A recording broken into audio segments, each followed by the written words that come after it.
ہر طرح کی تعریف اللہ کے لیے ہے جو کرم و عطا والا ہے، جو کتاب نازل کرنے والا، بادل چلانے والا اور لشکروں کو شکست دینے والا ہے، جس نے اپنے متقی بندوں کو توفیق دی اور ان کے لیے سخت مشکلات کو آسان کر دیا، اور جس نے کافروں کو ناکامی اور برے عذاب کی وعید سنائی۔ اس کے سوا کوئی معبود برحق نہیں، اسی کی پناہ ہے اور اسی کی طرف لوٹنا ہے۔ اور میں گواہی دیتا ہوں کہ ایک اللہ کے سوا کوئی معبود برحق نہیں، اس کا کوئی شریک نہیں، اور میں گواہی دیتا ہوں کہ محمد اللہ کے بندے اور رسول ہیں، جو ان لوگوں میں سب سے بہتر ہیں جنہوں نے اپنے رب کی عبادت کی اور یکسوئی برتی۔ آپ نے اپنی امت کو ہدایت، رحمت اور درستی کی طرف دعوت دی۔ اللہ نے آپ سے مکر کرنے والوں کا مکر پھیر دیا اور ان کے مکر و چال کو تباہ کر دیا۔ اللہ کا درود و سلام ہو آپ پر، آپ کے اہل خانہ پر، آپ کی بیویوں اور اصحاب پر، ان لوگوں پر جو تا قیامت ان کے طریقے پر چلے اور ان کی پیروی کریں اور بہت زیادہ سلامتی نازل فرمائے۔ اما بعد، اے لوگو، میں آپ کو اور اپنے کوتاہ نفس کو اللہ کے تقوی، اس کے کتاب اور اس کے رسول کے طریقے کو مضبوطی سے پکڑنے کی وصیت کرتا ہوں۔ تقوی گمراہی کے سمندروں میں ڈوبنے اور سرگردانی کے صحراؤں میں بھٹکنے سے نجات پانے کا تقوی گمراہی کے سمندروں میں ڈوبنے اور سرگردانی کے صحراؤں میں بھٹکنے سے نجات پانے کا وسیلہ ہے۔ اللہ کا فرمان ہے، یاد رکھو اللہ کے دوستوں پر نہ کوئی اندیشہ ہے اور نہ وہ غمگین ہوتے ہیں، یہ وہ لوگ ہیں جو ایمان لائے اور برائیوں سے پرہیز رکھتے ہیں۔ اللہ کے بندو، تمام عقل مند اس بات پر متفق ہیں کہ جیسے جسموں کی بیماریاں ہوتی ہیں ویسے اخلاق کی بیماریاں بھی ہوتی ہیں، اور اس بات پر بھی متفق ہیں کہ اخلاق کی بعض بیماریاں جسموں کی بیماریوں سے زیادہ خطرناک اور برے اثر والی ہیں، اور کوئی بندہ کبھی بھی حسد کی بیماری جیسی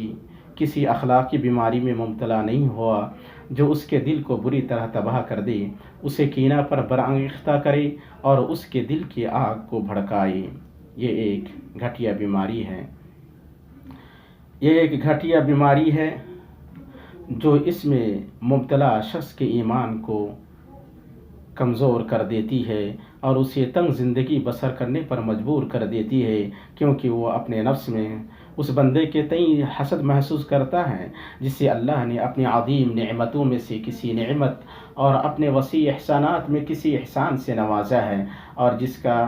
حال یہ ہو، اس کا وقت اس حالت میں ضائع ہو جاتا ہے کہ وہ اپنی نگاہیں ان چیزوں کی طرف دوڑاتا رہتا ہے جنہیں اللہ نے مختلف لوگوں کو آرائش دنیا کی دے رکھی ہے۔ سو وہ ادھر ادھر توجہ دینے اور دیکھنے میں اپنی نظر کو تھکاتا رہتا ہے، اور اس کا دل ان لوگوں کی نعمتوں کے زوال کی تمنا کرنے میں مشغول رہتا ہے، اور جب انسان کا دل و نظر اللہ کی طاعت کے علاوہ دوسری چیز میں مشغول ہو جائے تو وہ ایسے تھکا ہارے مسافر کی طرح ہو جاتا ہے جو نہ کوئی زمین طے کر پایا اور نہ کوئی سواری باقی چھوڑی، اور اے اللہ کی قسم، کھلا نقصان ہے۔ اللہ کے بندو، اہل اختصاص نے حسد کی جو تعریفیں کی ہیں ان میں جامع ترین تعریف یہ ہے کہ حسد وہ نفسیاتی احساس ہے جو دوسرے میں کسی نعمت کو پسند کرنے اور اس سے اس کے زوال کی تمنا سے مرکب ہو۔ وجہ وہ غیرت ہے جو دوسرے کے اس حالت سے مختص ہونے یا حسد کرنے والے کو جو نعمت حاصل ہے اس میں اس کے شریک ہونے پر ہو۔ غالباً انسان کا حسد قرابت داروں اور اپنے گرد لوگوں سے ہوتا ہے، کیونکہ یہ اس نیت کے ساتھ مخصوص ہے کہ وہ ہمیشہ اس سے کمتر رہیں، برتر نہیں۔ ہر مذموم حسد کرنے والے کا اسوہ زمین آباد ہونے سے پہلے ابلیس ہے، اس پر اللہ کی لعنتیں ہوں۔ اسے سوائے حسد کے کسی چیز نے سجدہ سے نہیں روکا، اور سوائے حسد کے کسی چیز نے آدم اور حوا کو جنت سے نہیں اتارا، اور زمین آباد ہونے کے بعد حسد کرنے والے کا اسوہ آدم علیہ السلام کے دو بیٹوں میں سے ایک بیٹا ہے۔ اللہ کا فرمان ہے، ان دونوں نے ایک نذرانہ پیش کیا، ان میں سے ایک کی نظر تو قبول ہو گیا اور دوسرے کی مقبول نہ ہوئی، تو وہ کہنے لگا کہ میں تجھے مار ہی ڈالوں گا۔ اس نے کہا، اللہ تعالیٰ تقوی والوں کا ہی عمل قبول کرتا ہے۔ حسد آسمان میں اللہ کی نافرمانی کا پہلا محرک رہا ہے، اور وہی زمین میں بھی اللہ کی نافرمانی کا پہلا سبب ہے۔ پھر انسان کی فطرت میں سے حسد سے کم بچ پانا ہی ہے، لیکن رضامند اسے چھپائے رکھتا ہے اور اس سے بچنے کے لیے اللہ سے مدد طلب کرتا ہے، لیکن ناراض اسے ظاہر کر دیتا ہے اور محسود کے لیے نقصان کی آرزو کرتا ہے، اور لوگ اس معاملے میں قلت و کثرت کے درمیان ہے۔ رسول اللہ صلی اللہ علیہ وسلم نے سچ کہا جب آپ نے فرمایا تمہارے اندر قوموں کی بیماری سرایت کر گئی ہے اور وہ ہے حسد اور کینہ۔ اسے ترمذی نے روایت کیا ہے۔ اس لیے اللہ تعالیٰ نے حسد سے منع فرمایا جیسا کہ اس کے اس فرمان میں ہے، اور اس چیز کی آرزو نہ کرو جس کے باعث اللہ نے تم میں سے بعض پر بزرگی دی ہے۔ بعض سلف نے اس کی تفسیر حسد سے کی ہے، اور وہ ہے آدمی کا اسی نعمت کی آرزو کرنا جسے اللہ نے اس کے بھائی کو عطا کیا ہے تاکہ وہ نعمت اس کی طرف منتقل ہو جائے۔ یہ اللہ کی ارادہ، حکمت اور عدل پر اعتراض ہے۔ اللہ سبحانہ کا فرمان ہے، یہ لوگ اس سے حسد کرتے ہیں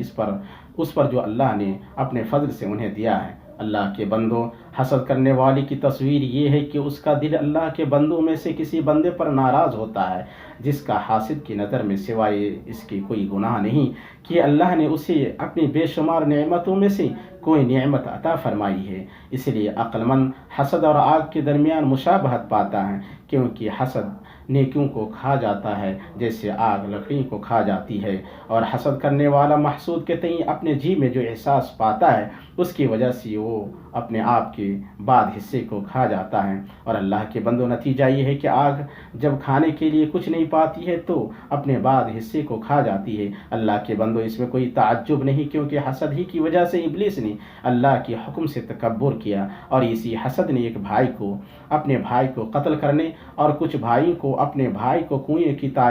کی تاریکیوں میں پھینکنے پر آمادہ کیا۔ اسی حسد نے ابو جہل کو نبی صلی اللہ علیہ وسلم پر ایمان لانے سے روکا، جیسے کہ اس مشہور واقعے میں ہے جسے مفسرین نے ذکر کیا کہ اخنس بن شریک ابو جہل کے گھر آیا اور کہا، ابو الحکم، محمد سے جو کچھ سنا اس کے بارے میں تمہاری کیا رائے ہے؟ اس نے کہا، کیا سنا؟ ہم اور بنو عبد مناف عزت کے لیے باہم لڑے، انہوں نے کھلایا تو ہم نے بھی کھلایا، انہوں نے ذمہ داری اٹھائی تو ہم نے بھی ذمہ داری اٹھائی، انہوں نے دیا تو ہم نے بھی دیا، یہاں تک کہ جب ہم گھٹنوں کے بل بیٹھے اور ریس کے دو گھوڑوں کی مانند برابر کے ہو گئے تو انہوں نے کہا، ہم میں سے نبی ہے جس کے پاس آسمان سے وحی آتی ہے، تو بھلا یہ شرف ہم کب پا سکتے ہیں؟ اللہ کی قسم، ہم اس پر نہ کبھی ایمان لائیں گے اور نہ اس کی تصدیق کریں گے۔ پھر اخنس اس کے یہاں سے اٹھا اور اسے چھوڑ کر چلا گیا۔ اللہ کے بندوں، آپ سورہ یوسف پر غور کر سکتے ہیں۔ یہ وہ عظیم سورہ ہے جو تدبر کرنے والوں کے دلوں کو اسیر بنا لیتی ہے، اور سازش، مکر اور باپ بیٹے میں تفریق کے مراحل سے گزرنے والے خوبصورت ترین قصے سے متعلق غور و فکر اور جذبات کی فضا میں انہیں سیر کراتی ہے، یہاں تک کہ آنکھیں آنسو بہانے لگتی ہیں اور ڈر سے گلے پھنسنے لگتے ہیں اس ہستی کے ساتھ ہمدردی میں جو قاتل حسد کا شکار بنی۔ جو اس سورہ پر اچھی طرح غور کرے گا وہ یہ دیکھے گا کہ حسد اندھا اور بہرا بنا دیتا ہے، یہاں تک کہ حسد کرنے والے نہ صرف انسان کی حالت بیداری میں ہونے والی چیز پر حسد کرتے بلکہ وہ اس سے تجاوز کر کے اس کی ان خوبصورت خوابوں پر بھی حسد کرتے ہیں جو نیند میں دیکھتا ہے۔ حسد کرنے والوں کے حسد کی کوئی حد نہیں ہے جہاں وہ رکیں، ایسا کیسے نہ ہو جبکہ یعقوب علیہ السلام نے اپنے بیٹے یوسف علیہ السلام سے فرمایا، پیارے بیٹے، اپنے اس خواب کا ذکر اپنے بھائیوں سے نہ کرنا، ایسا نہ ہو کہ وہ تیرے ساتھ کوئی فریب کاری کریں۔ حسد کرنے والے پر تعجب ہے کہ وہ صرف دنیا کے لیے ہی حسد کرتا ہے، یہاں تک کہ جب وہ کسی عالم یا صالح سے حسد کرتا ہے تو ان کی شہرت کی وجہ سے حسد کرتا ہے، عالم کے علم اور صالح انسان کے عمل کی وجہ سے نہیں۔ وہ اپنے حسد سے صرف اترانے والا دل، عیب جو آنکھ اور حملہ آور زبان ہی کماتا ہے۔ وہ حسد کی جنگ میں داخل تو ہوتا ہے اور اسے پتہ نہیں ہوتا کہ اس کی ہاری ہوئی جنگ ہے، کیونکہ فی الواقع اس نے موہوب کی ذات پر اعتراض نہیں کیا بلکہ خود واہب یعنی عطا کرنے والے پر اعتراض کیا۔ جو اچھی طرح اس سورہ پر غور کرے گا وہ دیکھے گا کہ انسان کے دل میں موجود حسد اس سے کسی ایسے جرم کی قباحت کو چھپا دیتا ہے جو اپنے مقصد کو پانے کے لیے کرتا ہے، وہ چاہے اپنے قریب ترین انسان کے ساتھ ہی کیوں نہ ہو، بلکہ حسد اس پر اس کے جرم کو اس طرح الٹ دیتا ہے کہ اسے پسندیدہ عمل سمجھنے لگتا ہے جس میں کسی طرح کا کوئی عیب نہیں، یوسف علیہ السلام کے بھائیوں نے جب ان سے حسد کیا تو انہوں نے انہیں قتل کرنے یا انہیں دور کر دینے کا ارادہ کیا، تاکہ ان کے باپ کا رخ ان کے بھائی کو چھوڑ کر صرف ان کی طرف ہو جائے، تاکہ وہ بعد میں نیک اور فرما بردار ہو جائیں۔ اللہ کا فرمان ہے، تم یوسف کو مار ہی ڈالو یا اسے کسی نامعلوم جگہ پھینک دو کہ تمہارے والد کا رخ صرف تمہاری طرف ہی ہو جائے، اس کے بعد تم نیک ہو جانا۔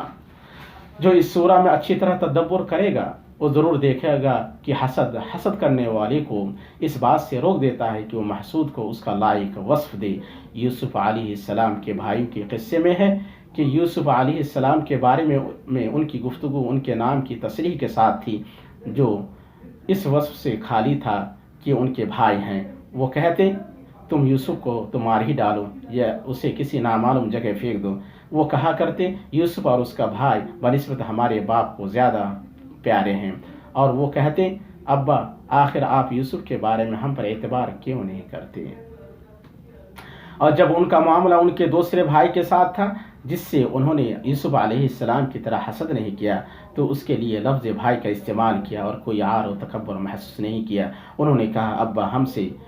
تو اللہ کا ناپ روک لیا گیا، اب آپ ہمارے ساتھ ہمارے بھائی کو بھیجیے کہ ہم پیمانہ بھر کر لائیں۔ یہ حسد ہے جو بغیر چھری کے ذبح کرنے والا، بغیر ایندھن کے جلانے والا اور بغیر پانی کے ڈبانے والا ہے۔ اللہ ہمیں اور آپ کو اس کی آفتوں سے بچائے اور ہر شر والے کے شر سے ہمیں پناہ دے۔ اللہ کا فرمان ہے، آپ کہہ دیجیے کہ میں صبح کے رب کی پناہ میں آتا ہوں ہر اس چیز کے شر سے جو اس نے پیدا کی ہے، اور اندھیری رات کی تاریکی کے شر سے جب اس کا اندھیرا پھیل جائے، اور گہ لگا کر ان میں پھونکنے والی کے شر سے بھی، اور حسد کرنے والے کی برائی سے بھی جب وہ حسد کرے۔ میں یہ بات کہتا ہوں اور اللہ تعالیٰ سے اپنے لیے اور آپ کے لیے اللہ سے مغفرت طلب کرتا ہوں، وہ بے شک بخشنے والا مہربان ہے۔